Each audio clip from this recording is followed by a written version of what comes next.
Good morning. Welcome to today's class. Today we will do poem. That is, the title is The Ball Poem. It is written by John Berryman. Let's discuss the introduction in short. John Berryman in his poem describes the grief of a boy over the loss of his ball. The ball is symbolic in the poem as it is associated with the sweet memories of his childhood. No other ball can compensate the loss. With that loss, he senses his first responsibility in a materialistic world where those whom we love and our worldly possessions will not be with us forever. So, materialistic word concerned with material possessions or money oriented word in which we are living now. This is money oriented word. The poet sympathizes with the boy but says that, like every man, very soon he would also learn to stand up despite all obstacles from the experience of losing something. Here, stand up means to rise against something. Theme: the poem is based on the theme of loss.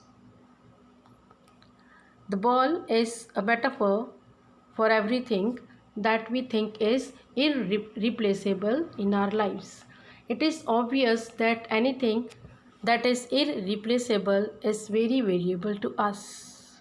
Means irreplaceable means that which cannot be brought again, or the thing which cannot be replaced at the thing which is lost. It is our responsibility to take care of those things. So we should be very much responsible in taking care of those things which are irreplaceable. People taking away one's ball or one's ball getting lost is a metaphor for death here. What is most precious to us is a person whom we love dearly. Hence, we always try to take care of them. But sooner or later, every man must die.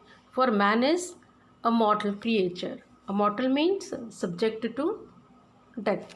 That who will surely have death. There is nothing we can do to stop this process, and hence it is something we must learn to deal with. Loss of a loved one can spell a period of intense grief and depression for some of us. However, we must overcome our grief and keep living. The poet's message is that life goes on forever, despite the death of our beloved ones. If anybody dear to us is no more, even then life will go on. Syntax and structure. The poem is written in just one stanza, means no different stanzas will be there. There will be the single stanza poem.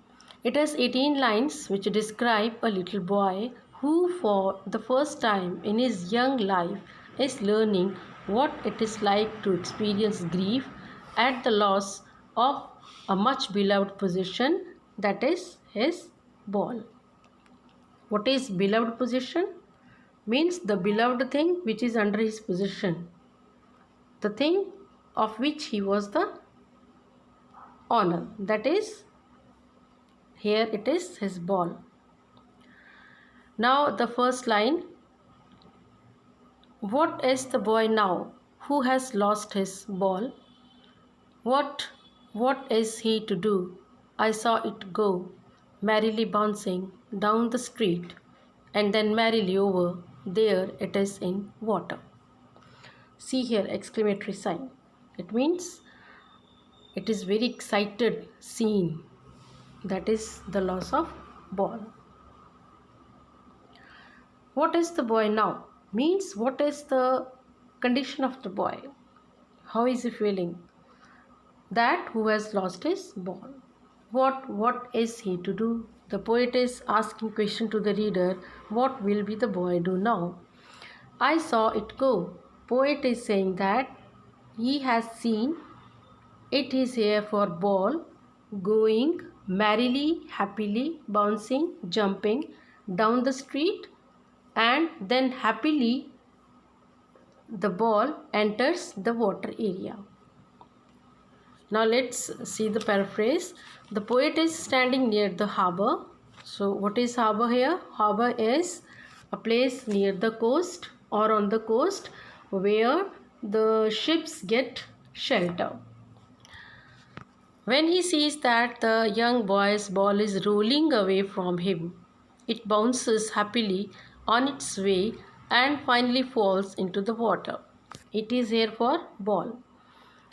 He asks the readers what the boy should do now that his ball has gone. It is has.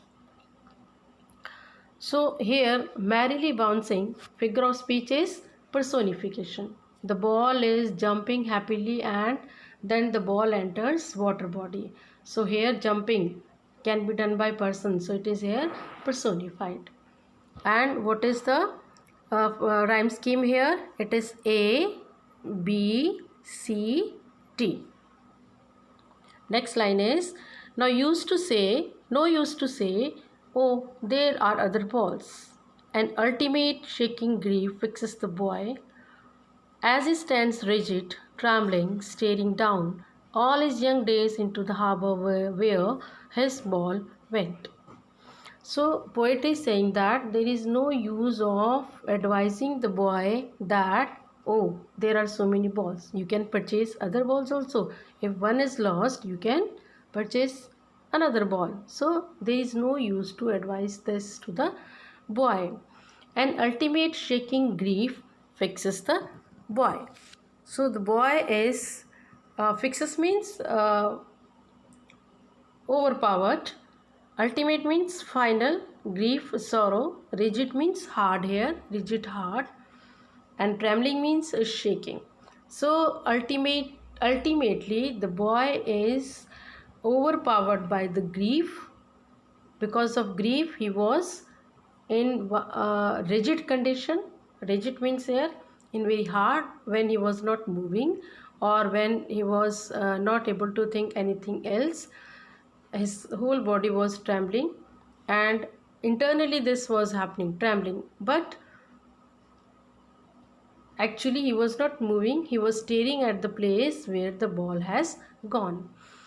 All his young days into the harbor.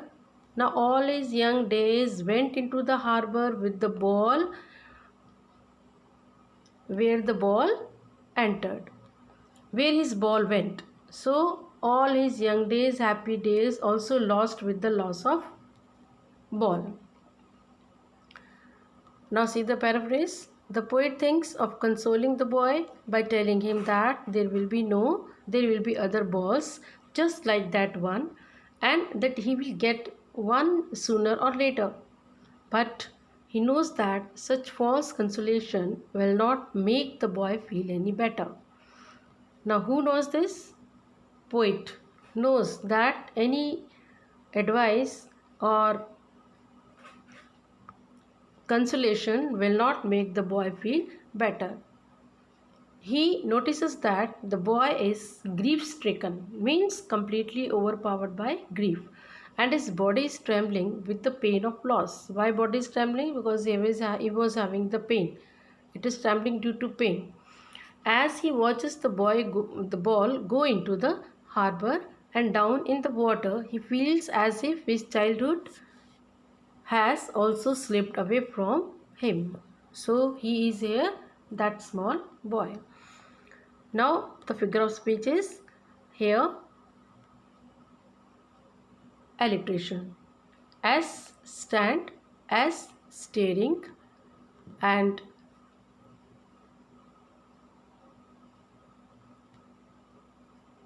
in other line we can say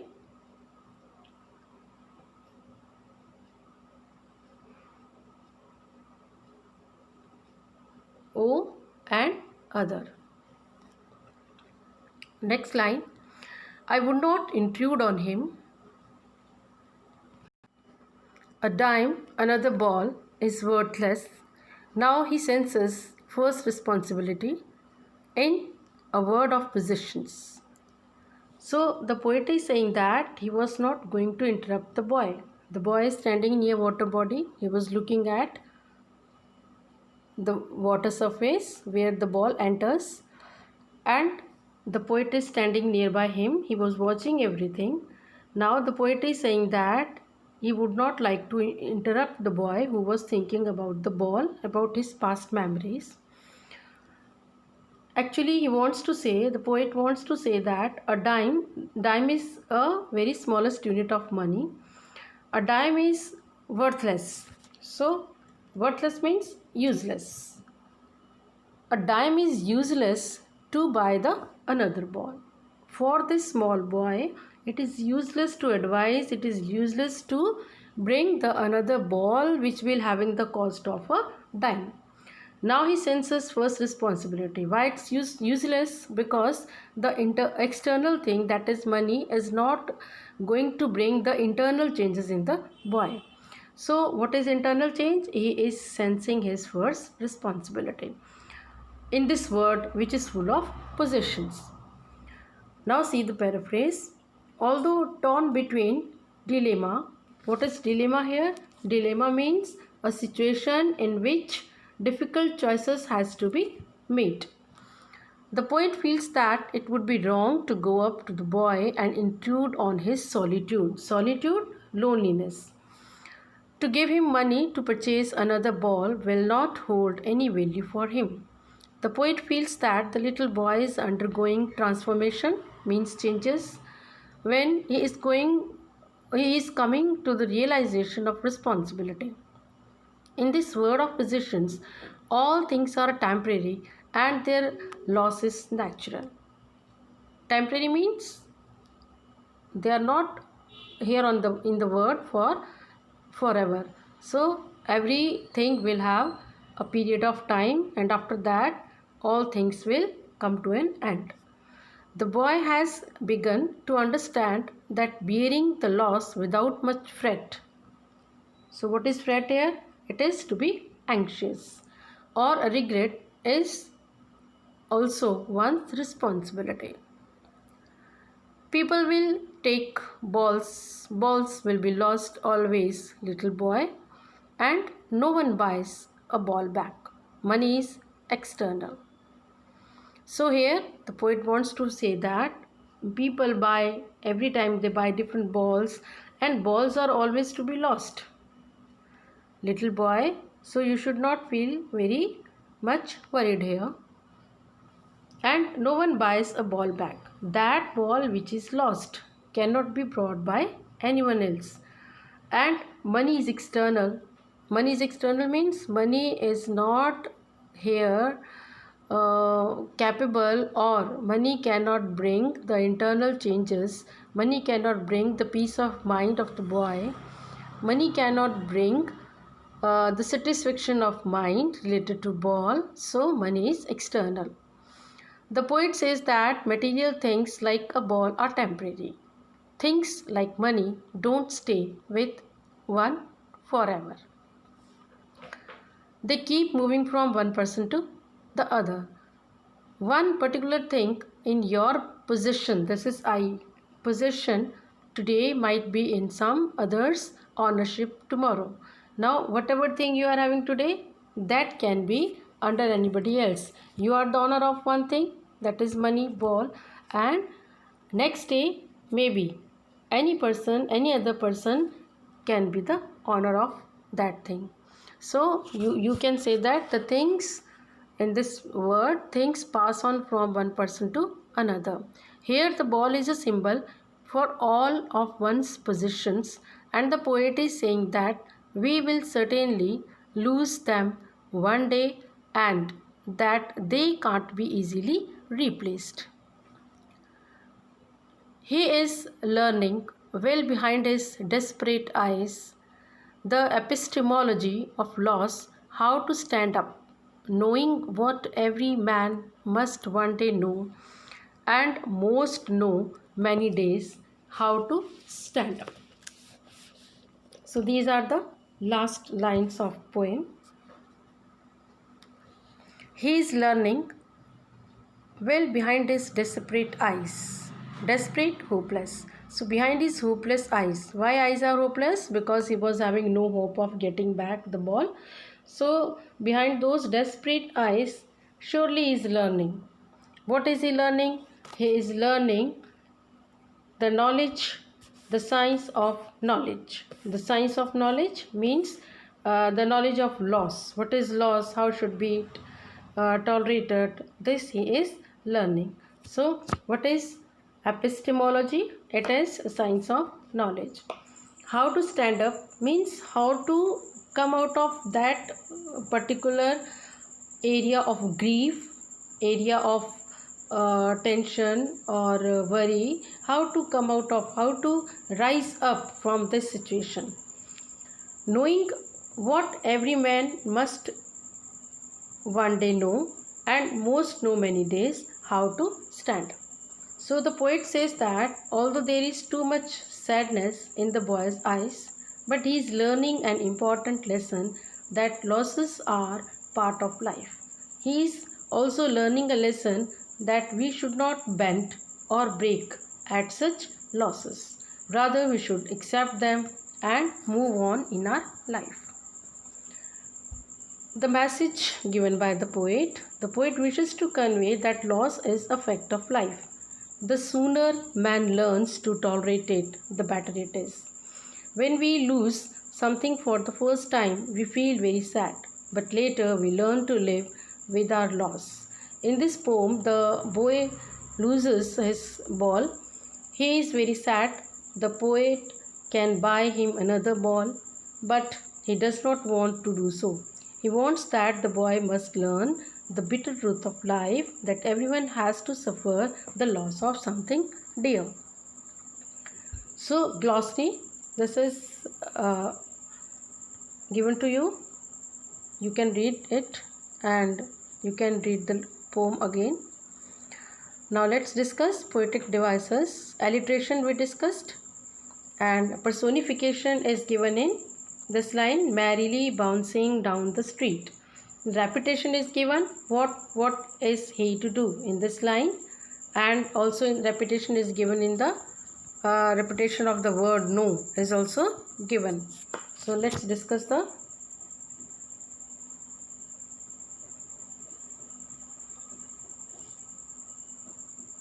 so here we did rhyme scheme A B C D, then E F G H I,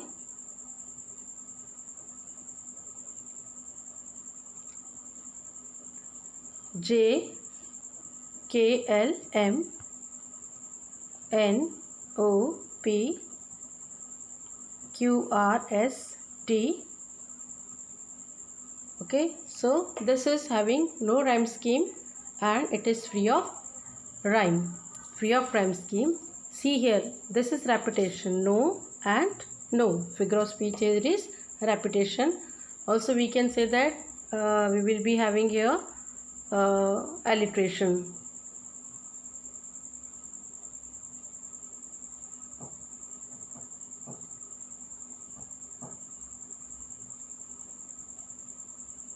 This is H and H is repeated, so here it is alliteration.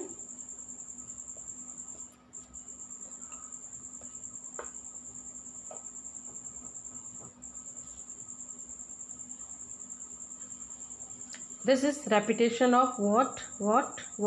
So here it is repetition.